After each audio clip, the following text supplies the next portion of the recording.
Chưa bao nhiêu yêu thương như bây giờ, đã nơi mình khi thu đưa em qua, đã từng ngọt ngào dành những đắng cay vì anh. Vân tóc em mềm mềm làm gió vương trên mi ai là dùng con phố nhỏ, vì mình đâu đây mùi hoa từ đó. Nghe xung quanh âm thanh vang lên sao thân quen, trong bao nhiêu ngu ngơ vu vơ mùa lá vàng, nhẹ nhàng dù mùa thu không còn yêu anh nữa.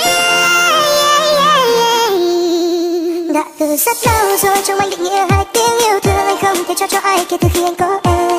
Mùa thu đó anh có em. Vậy cứ sao giờ hơn một năm trôi qua người đã khác xa thật nhiều. Anh nghe tiếng lá rơi không còn em nữa, và mùa thu đến anh không còn em nữa. Có lẽ nào em vẫn quên đi, và có lẽ nào em đưa mùa thu đi. Có lẽ nào mùa thu chẳng còn lại gì trong tâm trí em.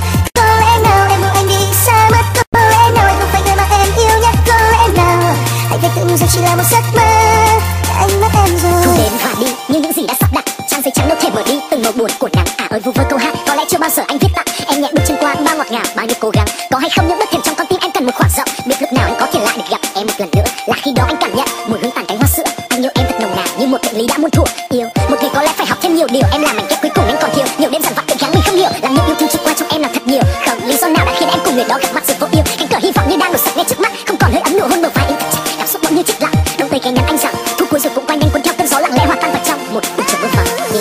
Lê đôi trên bờ vai anh đang hụt hẫng thật nhiều, sao anh không thể ngăn được nước mắt nhạt nhòa. Lại ôm bờ vai lại cuối thu cho anh thêm ngậm ngùi, cho bao nhiêu yêu thương vụt bay, cho bao nhiêu yêu thương mãi xa cuối tận chân trời. Có lẽ nào em vẫn quên đi, và có